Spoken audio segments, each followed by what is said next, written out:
foreigners say no place you can go is more serene and liberated from interference than your spirit. Retreat to counsel your spirit, and afterward return to confront what looks for you. Marcus Aurelius was a Roman sovereign from 161 to 180 after Christ. He is viewed as the last of the 5 great rulers.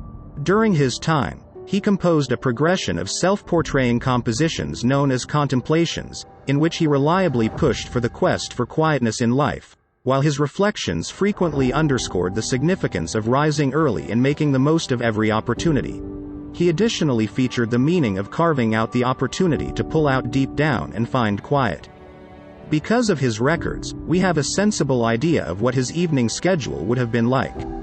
In this video, we will investigate 7 unique things that Marcus Aurelius would have done at night or late in the evening and how we can follow or adjust this everyday practice for our cutting-edge experiences.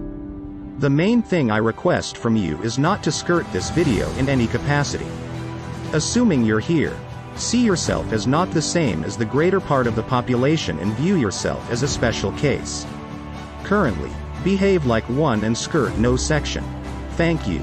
Number 1. Kill outside boosts. Marcus Aurelius says it is an option for you to pull out of yourself at whatever point you want.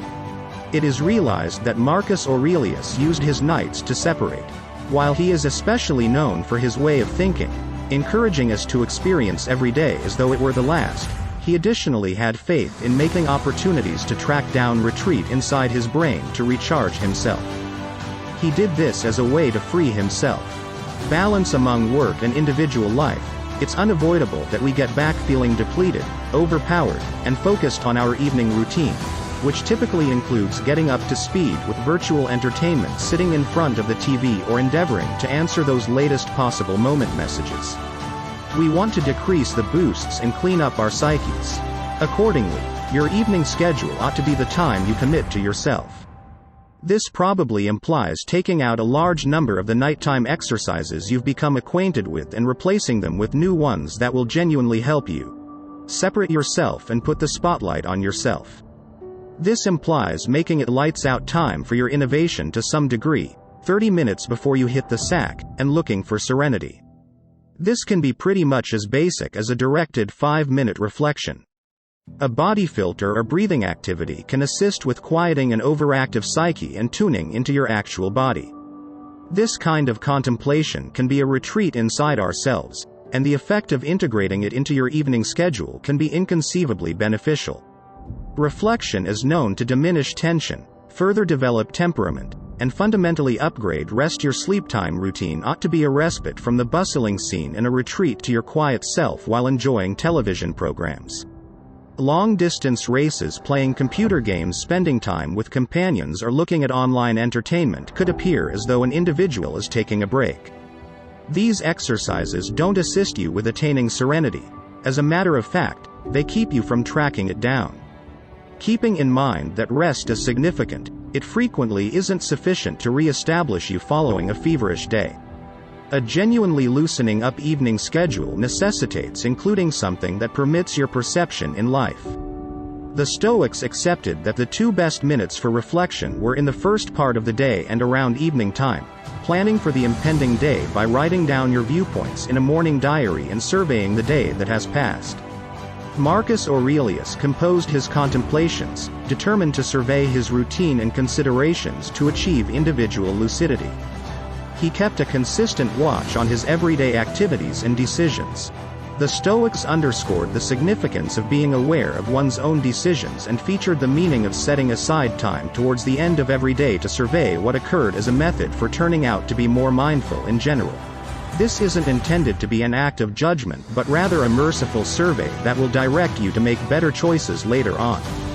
You can integrate this sort of everyday audit into your evening schedule by carving out time before bed to review the day that has quite recently passed. Audit every snapshot of the day from the time you woke up to the current second. Consider the different decisions and activities you made. What did you do well today? What feelings did you experience? What parts of your day brought uneasiness? How might you gain from what happened today? What didn't you achieve today that you would have gotten a kick out of? The chance to reflections assume an essential part in an unemotional way of thinking. They assist us with getting ready for the following day by writing down what we would have jumped at the chance to achieve today. They are additionally vital for assessing whether our day-to-day activities are aligned with who we genuinely need to be. For instance, during the survey of your day, you could review an occasion like a horrendous communication you had because of a misconception while purchasing your morning espresso. You'll have the option to pinpoint how this collaboration left you awkward and bothered. You'll feature the time you spent harping on the experience and what it meant for your temperament during the morning. You can consider how you would have jumped at the chance to deal with the circumstance differently or how that connection turned out to be irrelevant in the general setting of your day. By becoming mindful of this occasion, the next time you face what is happening, you'll move towards it with more noteworthy care. Making an opportunity around evening time to survey your day-to-day progress is a significant step towards carrying on with an unemotional existence. For many individuals, this sage is a good example of their devoted chance to ponder their sages and whether their own decisions were those of the sage. Marcus Aurelius believed his sage to be Zeno, the pioneer behind an unemotional way of thinking, and frequently asked himself, what might Zeno do? The consideration from the sage ought to be a daily second where you consider your day or the individual you are and ask yourself, what might your good example do?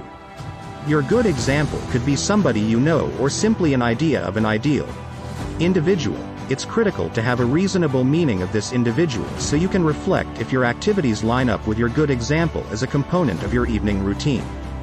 Put aside a couple of moments to review your good example and ask yourself, did you go about as your good example would have? And in what ways might you, at any point, further develop tomorrow so your life is more in line with your good example? What qualities of your good example did you distinguish in yourself today by integrating a couple of moments into your evening schedule to consider the circumstances you encountered today? Conclusions and interruptions when we're not working or with our family, we're on our telephones, paying attention to the radio, sitting in front of the television, or utilizing the PC. This prompts mental weariness. It's all elusive. Space to think and inhale our consideration is caught by applications, games, recordings, and network programs, and the way that our consideration is frequently coordinated towards different things makes it hard for us to think about our concerns, tensions, stresses, and responsibilities to help with this. The unemotional activity of taking on a higher point of view can be furthermore, in any event, when families truly do meet up. Many guardians say that time is spent peacefully before the television since they are in the middle of perusing PC games or excessively drained to talk, very much like the Stoics. On the off chance that we consistently mull over our mortality and advise ourselves that there will come a day when we or our kids won't awaken to partake in the excellence of life, we will begin rolling out certain improvements to invest more energy with family and habitually tell our youngsters or our family that we love them. Family time is a fundamental component that assists in areas of strength for construction by cherishing associations and connections among relatives and investing quality energy with family. Assists in managing difficulties, imparts a feeling of safety, imparts family values, and gives kids certainty. Number 7 is a plan for the mornings. Marcus Aurelius says in your activities don't stall Marcus, who unequivocally pushed the significance of getting up early each day. He did this to lay out a morning schedule that expanded each living second. Subsequently, rest was intended to be a supportive encounter and not an opportunity to